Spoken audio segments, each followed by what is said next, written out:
अच्छा, यहाँ हम थोड़ी सी डेफिनेशंस को देख लेते हैं। और पहले सबसे पहले जो है लीनियर एनर्जी ट्रांसफर जो है ना, ये अमाउंट ऑफ एनर्जी है जो कि आयनाइजिंग रेडिएशन ना सॉफ्ट टिश्यूज में, और सॉफ्ट टिश्यूज में लिवर भी आ जाता है, स्प्लीन भी आ जाता है, स्किन भी आ जाता है, ठीक है। बोन जरा जो है ना हार्ड टिश्यूज में आ जाती हैं, ठीक है। तो लंग्स भी आ जाते हैं, ठीक है। तो ये जो है ना, ये जो आपके मसल्स हैं, टेंडन्स हैं, ये ऑल सॉफ्ट टिश्यूज, ठीक है। इसमें जो अमाउंट ऑफ रेडिएशन एब्जॉर्ब होती है, that is called linear energy transfer. इसके अलावा जो ये अमाउंट ऑफ एनर्जी एब्जॉर्ब होती है टिश्यू के अंदर, जो वो बायोलॉजिकल इफेक्ट प्रोड्यूस कर रही होती है, वो डीएनए को डैमेज कर रही है, ये रिएक्टिव ऑक्सीजन स्पीशीज जो है ना प्रोड्यूस कर रही है, ठीक है। तो ये जो है ना इसे कहते हैं रिलेटिव बायोलॉजिकल इफेक्टिवनेस। और अगर आप दो को कंपेयर कर लेते हैं, दो रेडिएशन में, जिससे मैंने पहले बात की है न्यूट्रॉन्स को या अल्फा पार्टिकल्स को आप एक्सरेज के साथ करते हैं, तो आप बता सकते हैं कि relative biological effectiveness of alpha neutrons is this as compare to X-rays, ठीक है। इसी तरह मीडियन लीथल डोज जिसने बात की थी, जो 50% जो है ना पॉपुलेशन को कर दे, ठीक है। ये लीथल डोज 50 भी है जिसमें डेड हो जाते हैं, इफेक्टिव डोज भी 50 का आ जाते हैं। This is use interchangeably. इसके अलावा लेटेंट पीरियड जो है वो टाइम है जब आप रेडिएशन से एक्सपोज करते हैं और फिर उसके साइड इफेक्ट्स या इफेक्ट्स जो नजर आना शुरू होते हैं, ठीक है। कि आप रेडिएशन दी और उसमें जो है ना आपको 5-6 दिन बाद उधर रेडिएशन शुरू हो गई, ठीक है। दीज आर साइड इफेक्ट्स, ठीक है।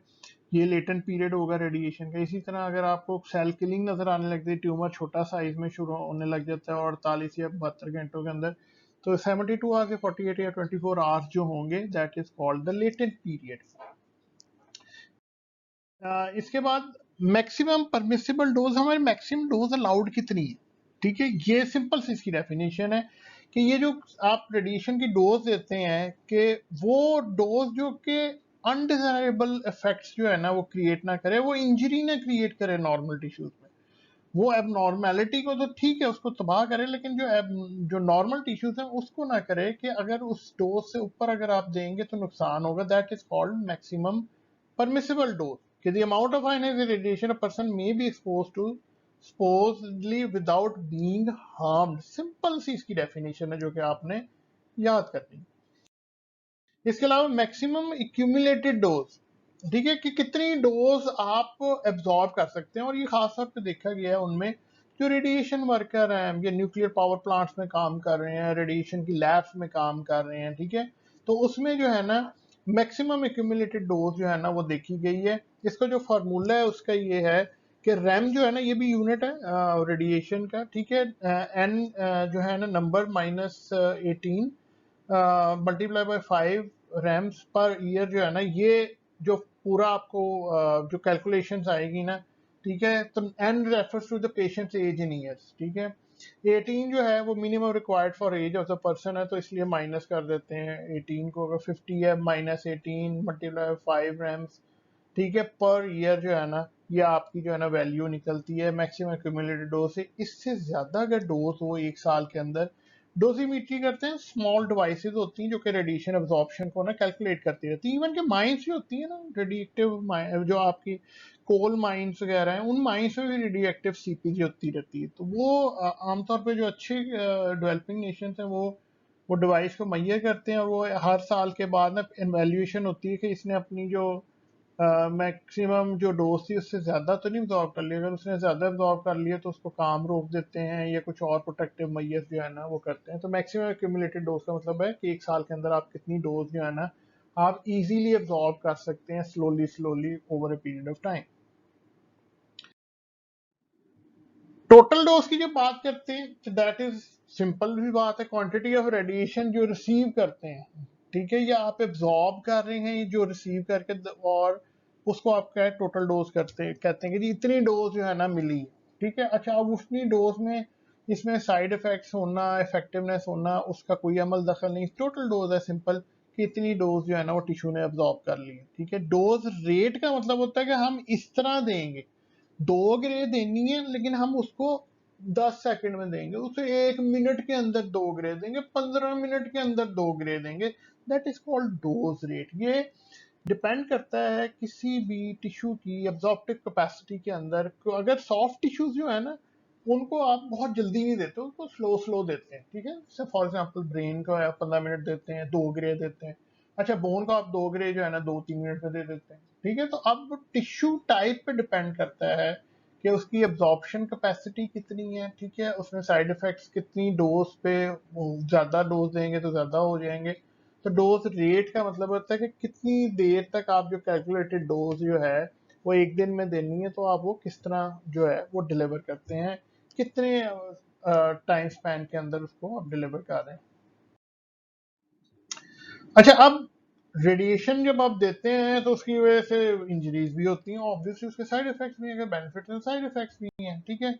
कुछ रिएक्शंस हैं जिनको हम कहते हैं केमिकल रिएक्शन, को रेडिएशन दिया उसकी वजह से फ्री रेडिकल्स वगैरह जो बने जो नॉर्मल टिश्यूज के अंदर, that is also kind of injury. वो tissue normal reactive oxygen species हैं, वो टिश्यूज को खराब कर सकती हैं, ठीक है। उसके अलावा ये है कि जब सेलुलर फंक्शन खराब होने लगते हैं तो उसको वो हर एक, जिस तरह मैंने कहा, आप ये ज़हन में जरूर रखें, और सबसे इंपॉर्टेंट चीज ये होती है कि आप एक रेडिएशन डोज पे, ठीक है, एक डोज रेट पे सारे ट्यूमर्स नहीं ठीक कर सकते, क्योंकि हर जो ऑर्गन है, लिवर है, किडनी है, लंग्स है, हार्ट है, ब्रेन है, आपके बोन्स है, मसल्स हैं, टेंडन्स हैं, इनका हर एक का अपनी एब्सॉर्प्टिव कैपेसिटी है। इनका डैमेज जो है, ठीक है, वो कैलकुलेट हुआ हुआ है कि एक मैक्सिमम डोज इतनी जो है ना ये टॉलरेट करते हैं, इससे ऊपर जो है ना डैमेज हो जाता है। तो उसमें रेडिएशन इंजरी भी इसी तरह ही होती है, जो सॉफ्ट टिश्यूज होते हैं उनमें रेडिएशन इंजरीज, और ये ज्यादा जो फाइब्रोसिस होता है ये और ये इन्फ्लेमेशन हो रही है, ज्यादा जल्दी एविडेंट होती है as compare to bone. Bone deeper tissue है, उसमें कोई खराबी होगी, वो फ्रैक्चर वगैरह होगा तो पता चलेगा ये, अदरवाइज ये बोन मैरो में सेल्स बनना खत्म हो जाएंगे, पेशेंट को जो है ना अनीमिया हो जाएगा, या थ्रोम्बोसाइटोपिनिया हो जाएगा, ल्यूकोपिनिया हो जाएगा। तो वो आपको जो है ना with the passage of time पता चलता है। लेकिन ये जो सॉफ्ट टिश्यू के इफेक्शन है ये ज्यादा जल्दी आ जाते हैं, मतलब स्किन पे आपने रेडिएशन दी तो उसकी रेडिशनेस, ब्लैकनिंग, थिकनिंग, और उधर खारिश होना, दर्द होना, ये बड़ी जल्दी 2-3 दिन के अंदर जो है ना नजर आ जाते हैं, ठीक है। और लेटेंट पीरियड हम पहले भी बात कर चुके हैं, वो पीरियड है जब आप रेडिएशन देते हैं तो उसके बाद उसके जो इफेक्ट नजर आते हैं या उसके साइड इफेक्ट नजर आते हैं, दैट इज कॉल्ड पीरियड। ये लेटेंट पीरियड है इस टाइप ऑफ रेडिएशन का, ठीक है। अच्छा, अब पीरियड ऑफ इंजरी जो है ना, रिकवरी पीरियड भी होता है। आमतौर पे हम ये करते हैं कि जब हम रेडिएशन देते हैं तो रेडिएशन देने में सबसे इंपॉर्टेंट जो काम होता है कि रेडिएशन आप फौरन नहीं दे देते। आप, जब मैंने आपको बताया था ना, कैलकुलेट करते हैं ट्यूमर बड़ा है, छोटा है, डीप है, कितना, तो उसके हिसाब से रेडिएशन देते हैं, वो over a period of time देते हैं, ठीक है। अच्छा, वो over a period of time देने का इसलिए होता है कि हमने नॉर्मल टिश्यूज को भी तो बचाना है ना। जब नॉर्मल टिश्यूज को बचाना होता है उसके लिए होता है कि जो एबनॉर्मल टिश्यूज हैं, ये एबनॉर्मल ट्यूमर है, वो डिस्ट्रॉय कर देते हैं। जो नॉर्मल है ना, वो उस 24 घंटे के अंदर, जब हमने नेक्स्ट डोज देनी थी उसके अंदर, वो अपने आप को रिपेयर कर लेता है। तो हमने रिपेयर का टाइम भी देना है, इसीलिए जब हम रेडिएशन देते हैं, 1 महीने की जी रेडिएशन मिलने, आपने अगर कोई खुदा न खासा आपके कोई अजीजों में से, कोई जानने वालों से रेडिएशन करवाइए, तो ये है कि 1 महीने के लिए देते हैं, लेकिन उसमें ये कि 5 दिन देते हैं, और 2 दिन जो है ना वो रेडिएशन फ्री टाइम होता है, ठीक है। एक तो डेली टाइम देते हैं रिपेयर करने का, उसके बाद फिर 2 दिन का 48 घंटे का टाइम भी होता है कि जी रिपेयर जो है ना वो कंप्लीट हो जाए, नॉर्मल टिश्यूज की अब नॉर्मल खत्म हो जाए, और जो है ना और खत्म होके जो है ना बॉडी से स्कीट आउट वगैरह हो जाए, ठीक है, या उसको जो है ना ऑटोफेजी वगैरह के जरिए ना उसको खत्म कर दिया जाए, ठीक है। उसके अलावा, अच्छा, अब मैकेनिज्म सेल किलिंग के क्या है। ऑब्वियसली सबसे इंपॉर्टेंट, डीएनए का जब आप टारगेट कर रहे होते हैं तो थायमिडीन डाइमर्स बनना जो है ना वो एक बड़ा नुकसानदेह अमल है। उसमें जो है ना सेल्स जो है ना वो टूटते हैं, खत्म होते हैं, ठीक है जी। तो अब ये होता है कि जो थायमिडीन डायमर्स बनते हैं, वो डायमर जो है ना मॉलिक्यूल्स, वो नुकसान पहुंचाते हैं, और ज्यादातर जो है ना बीटा पार्टिकल्स जो है ना शॉर्ट रेंज, ये बड़ा इफेक्टिवली क्रिएट करते हैं डैमेज, डीएनए डैमेज।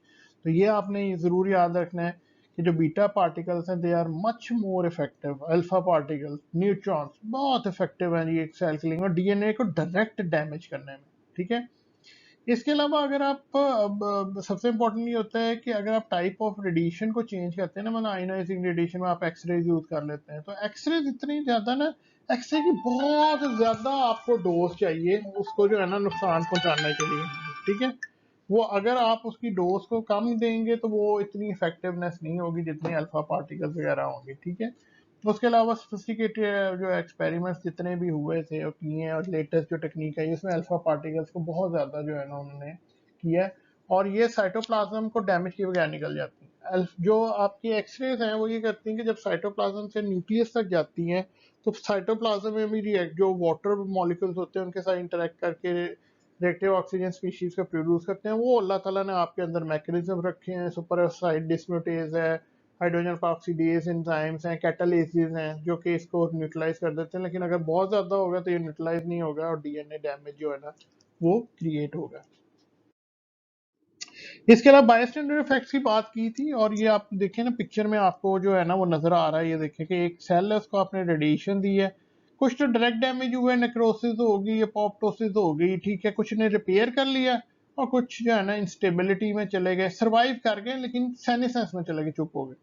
लेकिन इसमें से सेल के टूटने की वजह से जो साइटोकाइन्स वगैरह निकले उन्होंने अगले जो दूर सेल थे उनको भी मजबूर किया कि वो भी अपोप्टोसिस में चले जाएं या वो नेक्रोसिस में चले जाएं या उनके अंदर भी म्यूटेशंस वगैरह हो डीएनए की और वो जो है ना अपने आप को जो है ना खराब कर बैठे, ठीक है। और ये सेल्स जो आमतौर पर बाई स्टैंडर्ड होते हैं ये वो होते हैं जो नॉर्मल सेल्स होते हैं, नॉर्मल टिश्यू, ये तो ट्यूमर टिश्यू की बात कर रहे हैं, तो ये नॉर्मल सेल के उसको भी उन्होंने खराब कर दिया। तो बाई स्टैंडर्ड का मतलब है कि बाई स्टैंडर्ड नहीं होता जिस तरह वो जी राहगीर चलते हुए जरा सा वो क्रॉस फायरिंग में गोली लग जाती, कोई क्या वो दो ग्रुप अलग लड़ रहे होते हैं तो वो साइड से एक बाई स्टैंडर्ड गुजर रहा होता है उसमें गोली लग जाती है, तो यही होता है, नॉर्मल सेल होते हैं, इनका तो ताल्लुक भी नहीं होता उस ट्यूमर के साथ। और रेडिएशन मिलती है सेल का, वो ट्यूमर डिस्ट्रॉय होता है, वो कहता है ना कि हम तो डूबे हैं सनम तुमको भी ले डूबेंगे, तो वो बस इन दूर दराज के सेल्स को भी ले डूबते हैं। और ये जरूरी नहीं होता कि अगर आपने लिवर के ट्यूमर को आप खत्म कर रहे हैं तो लिवर ट्यूमर के साथ ही ये इफेक्ट जो है ना वो नजर आएंगे, ठीक है, उसके साथ लिवर टिश्यू में, ये दूर दराज के और टिश्यूज में भी आपको हो सकता है लंग्स में इफेक्ट नजर आ जाए रेडिएशन वगैरह। तो ये जो है ना ये बहुत इंपॉर्टेंट इफेक्ट है बायस्टैंडर इफेक्ट, जो जब हम रेडिएशन देते हैं तो ये भी हमने जेन में रखना होता है। बायस्टैंडर इफेक्ट अगर आप देखते हैं तो रेडिएशन मिली सेल को, रेडिएशन इस सेल को मिली, सेल जो है वो डैमेज हुआ, इसे कहते हैं हिट सेल, ठीक है। हिट सेल जो है ये क्या किया हिट सेल ने, इसने सिग्नल भेजे, ठीक है, damage cell to disturb the normal function. अब ये जो ग्रीन आपको सेल मिल रहा है नॉर्मल फंक्शनिंग सेल है, साथ साथ है, सेल डिस्ट्रॉय वो हुआ है। अब वो क्या होगा जब ये डैमेज होगा तो ये सेल्स जो हैं सेंड बाय बायस्टैंडर सेल्स में help repair the damage cells. अब कुछ सेल्स जो हैं वो तो रिपेयर कर जाएंगे, ठीक है, और कुछ सेल्स जो होंगे वो इफेक्ट हो जाएंगे इसके साथ। पहले थ्योरी ये थी कि जब ठीक है हिट थ्योरी थी कि रेडिएशन कॉजेज फ्री रेडिकल्स, और वो फ्री रेडिकल्स जो है ना वो इनडायरेक्ट इफेक्ट जो है ना आयनाइजेशन के क्रिएट करते हैं। आजकल जो थ्योरी है वो ये कह रहे हैं कि बाई स्टैंडर्ड इफेक्ट्स होते हैं, बाई स्टैंडर्ड इफेक्ट जो है वो फ्री रेडिकल्स जो हैं वो दूर दराज तक सेल्स में जाते हैं due to cell cell matrix communication, ठीक है। और जो है ना वो कम्युनिकेशन के जरिए ना एक सेल से दूसरी जगह पे, दूसरे से तीसरी जगह पे जाते हैं, तो बाईस्टैंडर इफेक्ट की वजह से जो है ना रेडिएशन डैमेज ज्यादा क्रिएट करती है। अच्छा, अब सेल कम्युनिकेट किस तरह करते हैं ये आपने पढ़ा होगा, ठीक है, इसको मैं जल्दी कर दूंगा कि सेल सेल कम्युनिकेशन है डायरेक्ट, जो कि डायरेक्ट सेल कांटेक्ट हैं, गैप जंक्शंस हैं, केमिकल फैक्टर्स हैं, दैट इंड्यूसिंग फैक्टर्स हैं, क्लस्ट्रोजेनिक फैक्टर्स हैं, ये इनडायरेक्टली जो है ना आपस में सेल्स एक दूसरे से कम्युनिकेट कर रहे होते हैं। अच्छा, अब बाई स्टैंडर्ड इफेक्ट्स अगर आप देखने हैं कि अगर आपने रेडिएशन दी है और उसके साथ दूर दराज सेल्स जो खराब हुए तो किस तरह खराब हो सकते हैं, जीन एक्सप्रेशन का चेंज हो सकता है, उसमें म्यूटेशंस हो सकती हैं, एपोप्टोसिस जो है उसको रेजिस्टेंट हो जाए या एपोप्टोसिस में चले जाएं, ठीक है, ये दोनों चीजें हो सकती हैं। क्रोमोसोमल एब्रीवेशन का मतलब है क्रोमोसोम्स के फंक्शन वो खराब हो जाते हैं, पी और जो क्यू आर्म्स हैं वो पी आर्म खत्म हो गया, क्यू रह गया, ठीक है, या उसमें बहुत सारा वो शॉर्टनिंग होगी उसकी, जब है आपका माइटोसिस हुआ है, ट्रांसफॉर्मेशन होगी या कैंसरस फॉर्मेशन हो जाती है, ठीक है, या एक दूसरा ट्रांसलोकेशन हो जाती है क्रोमोसोम्स की, जिस तरह मैंने आपको रिंग शेप को पहले शुरू में दिखाया था ना लेक्चर के, रिंग शेप बने हुए हैं, ठीक है, या ट्रांसलोकेशन हुए हैं, एक का जो है ना जो है ना 922 ट्रांसलोकेशन है फिलाडेल्फिया क्रोमोसोम के, 9 क्रोमोसोम का जो है ना 922 वो पी क्यू जो है ना वो आपस में चेंज हो जाते हैं, ठीक है। इसके अलावा अगर आप ये देखें तो जो है ना, दो डिफरेंट डाइट से इधर इन्होंने स्टेन किया, इन्होंने ब्लू भी किया है और उन्होंने पिंक भी किया है, ठीक है। अब जो पिंक डाई से जो है ना, ये अल्फा पार्टिकल्स से इन्होंने इन पे बोmbardment हुई है, और बाकी ये जो ब्लू है ना, these are the normal non expose cells, ठीक है। और आप ये देखें कि बाई स्टैंडर्ड इफेक्ट की वजह से कि ये साथ साथ भी जो है ना, ये एक दूसरे को इफेक्ट कर बैठे हैं। जाते से पहले कुछ एक थोड़े से पॉइंट्स हैं वो याद कर लें थे when we go on to the death mechanisms, ठीक है। कि रेडिएशन एक्सपोजर जो है वो इंड्यूस बाय स्टैंडर्ड इफेक्ट जो है ना, ये डायरेक्ट हिट्स की वजह से भी होता है। डायरेक्ट हिट की वजह से जो आगे जो है ना कम्युनिकेशंस जो होती हैं ना, वो लेके चलती हैं। Bystander effects can result from communication due to direct contact or release of material. Low dosage bystander effects for cancer inductions are present in vivo and limited to tissue exposed. Low dosage में शायद आप इतना ज़्यादा इसको ना कर सकें। High doses में bystander effects उतने ज़्यादा जो है ना वो आपको नज़र आते हैं, ठीक है। अब bystander effects basically indicate that radiation induced cancer is not a single event, ठीक है। इट्स मल्टीपल इवेंट, बहुत सारी चीज़ें इसमें जो है ना इन्वॉल्व होती हैं। सिर्फ एक रेडिएशन डायरेक्ट डैमेज नहीं कर रहा होता कि रिएक्टिव ऑक्सीजन स्पीशीज प्रोड्यूस हो गई। ये स्पीशीज फिर सेल से सेल कम्युनिकेशन से आगे भी जाती हैं। म्यूटेशन जो है ना वो आगे भी ट्रांसफर होती हैं और सेल्स को भी, ठीक है। और ये जो है रेडिएशन जो है ना से कैंसर रिस्क को बढ़ा देते हैं और कम भी कर सकते हैं। अगर कहीं जरूरी नहीं कि ट्यूमर हुआ उसमें रेडिएशन दें तो वो आगे हो जाएगा। नॉर्मल सेल्स के जो खराब होते हैं वो भी जब आपके सिग्नल्स भेजते हैं इस तरह के कि जो खराबी वाले सिग्नल होते हैं सेल्स को, तो हो सकता है दूसरा सेल उस सिग्नल को गलत तरीके से परसीव करे और फिर आउट ऑफ कंट्रोल हो जाए।